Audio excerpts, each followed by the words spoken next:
everyone, welcome to this channel once again. My name is Harshita Sharma. इस video में हम लोग अब ये पढ़ेंगे कि HTML बॉयलरप्लेट क्या होता है. लास्ट वीडियो में हम लोगों ने हमारा कोड एडिटर सेटअप किया, हम लोगों ने हमारी फर्स्ट HTML फाइल क्रिएट की, हम लोगों ने एक्सटेंशंस की इंपॉर्टेंस देखी कि आप कोई फाइल क्रिएट करते हो तो वो एक उसके एक्सटेंशन पे बहुत ज़्यादा मैटर करता है कि उसका फाइल का एक्सटेंशन फाइल के ऊपर बहुत ज़्यादा मैटर करता है ना. HTML फाइल क्रिएट करनी है आपको .html लगाना है, PDF क्रिएट करनी है .pdf लगाना है एंड सो ऑन. मतलब जो भी आप फाइल क्रिएट करते हो उसके लिए उसके एक्सटेंशंस मैटर करते हैं. ठीक है, अब इसके अंदर हम लोग को ये करना है कि इन दिस वीडियो हम लोग चेक करेंगे कि बॉयलरप्लेट क्या होता है HTML के अंदर. ओके, तो बॉयलरप्लेट एक कॉन्सेप्ट है जो सिर्फ और सिर्फ HTML पे लिमिट नहीं करता. ठीक है, ये हर एक टेक्नोलॉजीज़ पे है. रिएक्ट जब हम पढ़ेंगे वहाँ पर भी बॉयलरप्लेट आएगा. ठीक है, तो सिर्फ और सिर्फ HTML पे लिमिट नहीं करता. बॉयलरप्लेट क्या होता है, for example you want to eat something. ठीक है, आपको कुछ खाना है तो आप क्या करोगे, यू विल जस्ट कहीं से ऑर्डर कर दो, खाना आपके पास डायरेक्टली आ जाएगा. आपको कुछ अपनी साइड से मेहनत नहीं करनी पड़ती, आपको सिर्फ डायरेक्टली उसको खाना ही है ना. आपको अपनी साइड से एफर्ट्स रिड्यूस हो जाते हैं जब हमारे, तो those things are known as your boilerplate. तो बॉयलरप्लेट आपको बेसिकली एक pre written code format provide करता है. ठीक है, मतलब कि जैसे अगर मैं चाहूँ यहाँ पे क्या, मतलब मेरे को तो सिर्फ इसी टेक्स्ट से मतलब है ना कि मुझे हर बार ये H1 वापस ना लिखना पड़े, है ना. तो हम मेरे लिए क्या बेनिफिट होगा कि मैं बस H1 लिख दूँ या मैं कुछ शॉर्टकट लगा दूँ जिससे ये चीज़ और ये चीज़ पूरी आ जाए और मुझे बस अंदर का टेक्स्ट लिखना हो. ठीक है, that is known as your boilerplate, कि जो आपका काम ईजी कर दे, आपको एक प्री रिटन कोड प्रोवाइड कर दे, that is known as your boilerplate. ठीक है, तो हम लोग पहले देखेंगे कि हम लोग किसी बॉयलरप्लेट को डाउनलोड या फिर यूज़ कैसे कर सकते हैं, एनेबल कैसे कर सकते हैं, इंस्टॉल कैसे कर सकते हैं. ठीक है, विजुअल स्टूडियो कोड के अंदर ही there is something which is known as extensions जो हम लोग को एनेबल कर सकते हैं. ठीक है, जैसे हम लोगों ने ये वाला ऑप्शन पढ़ा था जो टॉप लेफ्ट पे है, this is known as file explorer कहते हैं हम इसको. अगर वर्ड नहीं समझ में आ रहा मैं क्या कह रही हूँ तो दैट इज़ फाइल एक्सप्लोरर. इसको हम लोग फाइल एक्सप्लोरर कहते हैं. आपकी सारी फाइल्स फोल्डर्स किस तरह से अरेंज है ये सब इसी ऑप्शंस के अंदर प्रेजेंट होती हैं. ये सर्च होता है, अगर आपको पूरे के पूरे उसके अंदर सर्च करना है, जैसे मैं यहाँ पे सर्च करूँ हेलो कहाँ लिखा है तो ये मुझे बता देगा कि यहाँ पे हेलो लिखा है. मैं यहाँ पे सर्च करूँ बाय कहाँ लिखा है, नो बाय क्योंकि कहीं नहीं लिखा है. ठीक है, next comes is source control, ये कुछ और होता है, इसको हम कभी और देखेंगे. Last is this one your extensions. ठीक है, इस एक्सटेंशंस के अंदर आप जा कर के आप यहाँ पे सर्च कर सकते हो HTML5. ठीक है, आप HTML5 क्योंकि हम लोग करेंटली HTML5 यूज़ कर रहे हैं इसलिए आप यहाँ पे जा कर के सर्च कर सकते हो HTML5. ये वाली मैंने इसको इंस्टॉल कर रखा था. आई जस्ट शो यू कि आपकी स्क्रीन पे कैसे विजिबल होगी. ठीक है, आप यहाँ पे जाओगे, जैसे आप इसके अंदर क्लिक करोगे मोस्टली रेस्ट नहीं है अवेलेबल, आप इसके अंदर डायरेक्टली क्लिक कर सकते हो basic HTML boilerplate snippet generator. ठीक है, स्निपेट जनरेटर कहते हैं इसको. ओके, अब इसके अंदर क्या क्या अवेलेबल है आपके पास में ये आपको बताता है कि अगर आप इस बॉयलरप्लेट को इंस्टॉल करोगे तो very first thing is that कि VS कोड के अंदर ये जो जगह होती है एक्सटेंशन, इसको हम मार्केट प्लेस भी कहते हैं. ठीक है, इसके अंदर सिर्फ और सिर्फ HTML के नहीं, इसके अंदर और भी बहुत सारी चीज़ों के एक्सटेंशन प्रोवाइडेड होते हैं जो धीरे धीरे हम लोग देख लेंगे कि कौन कौन से एक्सटेंशन हम यूज़ कर सकते हैं अच्छा कोड लिखने के लिए, ईजी वे में कोड लिखने के लिए. ठीक है, ये वाले एक्सटेंशन को अगर आपको यूज़ करना है तो आप यहाँ पे इंस्टॉल पे क्लिक कर सकते हो, ये आपका इनेबल हो जाएगा फिर उसके बाद. ठीक है, अब यहाँ पर ही आपको बता दिया कि आपको इस बॉयलरप्लेट को या फिर इस एक्सटेंशन को यूज़ करने के क्या क्या तरीके हैं, आपको सब बता देगा. तो आप ये पूरी की पूरी वीडियो यहाँ से you can watch it also कि क्या क्या कर सकते हो आप इस बॉयलरप्लेट को यूज़ करके. ठीक है, आई विल शो यू कि हम इस बॉयलरप्लेट को कैसे यूज़ करेंगे, फिर मैं आपको बताती हूँ कि हम लोगों ने एक्सटेंशन का कितना बेनिफिट है.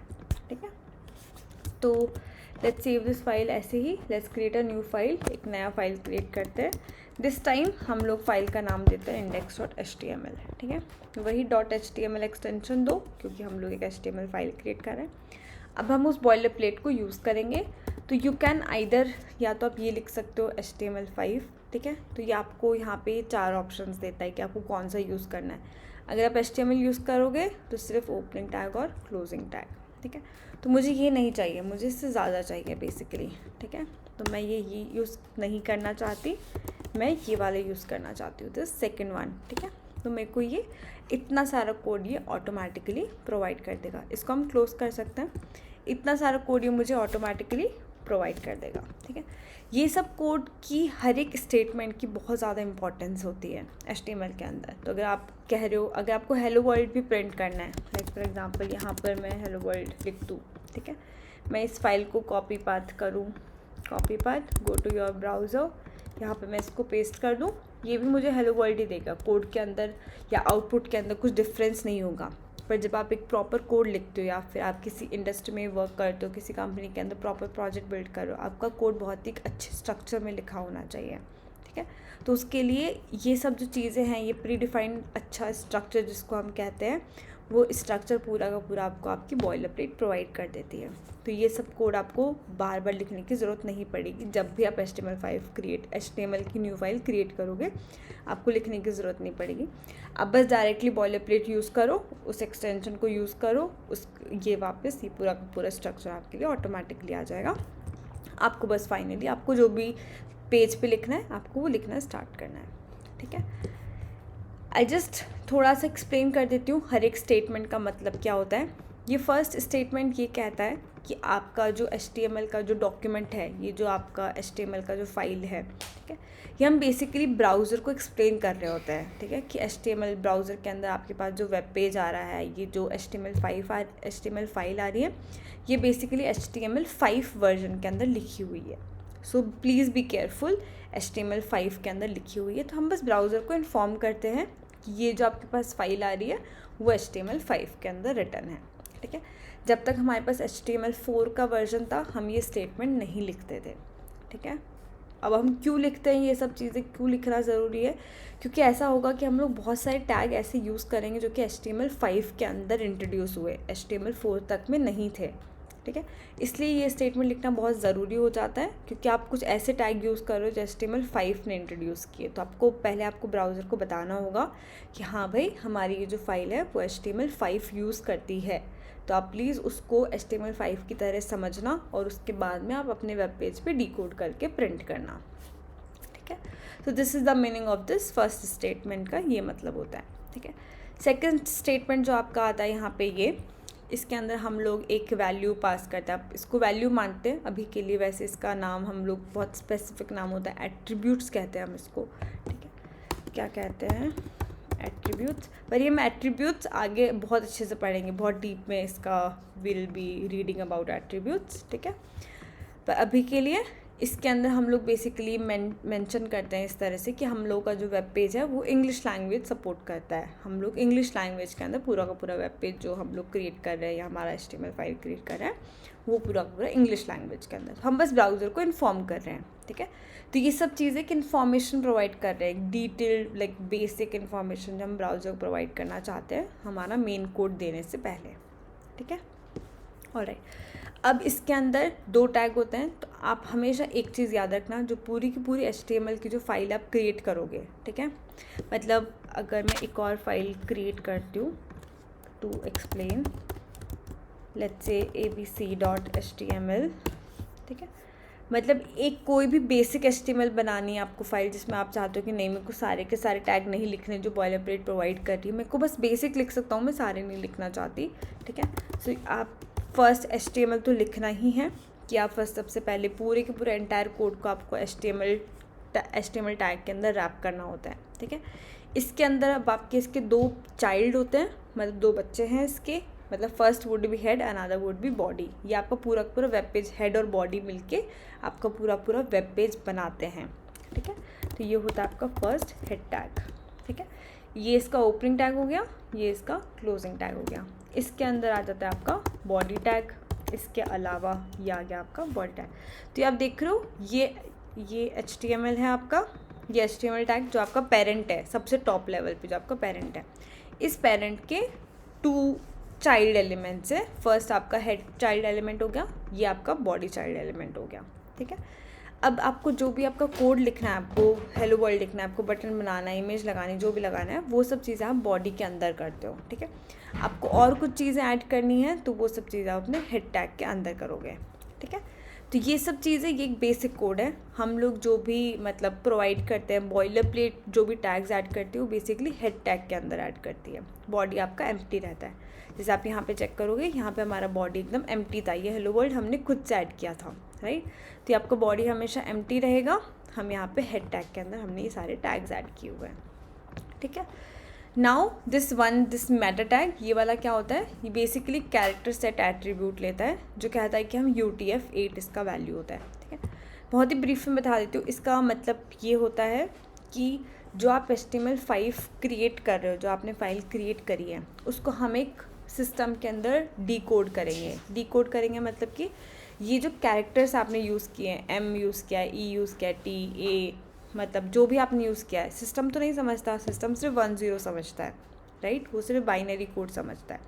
तो इस वजह से हम कहते हैं कि आप उसको ये UTF-8 कन्वर्जन जो होता है, वो कहता है कि आप उस हमने जो भी फाइल क्रिएट करी है उसको आप 1010 फॉर्मेट के UTF-8 फॉर्मेट में कन्वर्ट करो, ठीक है। इस तरह से UTF-8 हो गया, UTF-16 होता है, UTF-32 होता है, UTF-64 होता है, ऐसे बहुत सारे डिफरेंट टाइप ऑफ वर्जन्स होते हैं, ठीक है। पर HTML बहुत ही बेसिक कोड लिखता है, इस वजह से हम उसको बताते हैं कि बस UTF-8 जितना इनफ है, इससे ज़्यादा हमको रिक्वायरमेंट नहीं है। हम लोग बस कहते हैं कि आप इसको UTF-8 में कन्वर्ट कर दो, okay. So this is the meaning of this Meta tag. Next comes is this Meta tag. ये मेटा टैग आपको किस चीज़ में यूज़ करता है, ये बेसिकली आपको इस तरह से यूज़ करता है कि जैसे आपने अमेज़ॉन की वेबसाइट देखी है, ठीक है, जैसे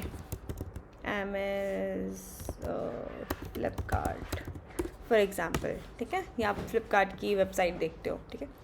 आप ये सेम ही वेबसाइट यूज़ करते हो आप ये सेम वेबसाइट यूज़ करते हो जब आप अपने मोबाइल से भी यूज़ कर रहे होते हो, राइट। पर आपका जो लैपटॉप है उसकी स्क्रीन लैंडस्केप मोड में है ना, वो बड़ी है, मोबाइल जो है आपका वो छोटा है, ठीक है। पर आपका जो वेबसाइट है वो सेम ही यूज़ हो रहा है, तो उसका CSS में बहुत ज़्यादा डिफरेंसेस आते हैं ना, उसकी स्टाइलिंग बहुत डिफरेंट होते हैं। क्या पता जब आप फ़ोन में यूज़ करते हो तो ये वैल्यूज़ नहीं आती है, क्या पता ये वैल्यू ज़्यादा बड़ी आती है, या कुछ भी है ना, या फिर ये कॉर्नर में नहीं आके सेंटर में आता है, कुछ भी हो सकता है ना। तो ये सब जो चीज़ें होती है उसको आप कहते हो responsive web application. Responsive web application, I will just write down यहाँ पे कि मैं क्या टेक्स्ट बोल रही हूँ। Responsive web applications.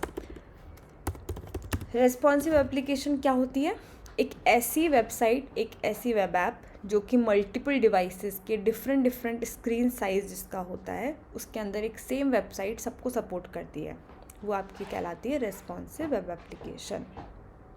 क्लियर। तो उस चीज़ को प्रोवाइड करने के लिए, उस चीज़ को सपोर्ट करने के लिए हम लोग ये वाला मेटा टैग ऐड करते हैं।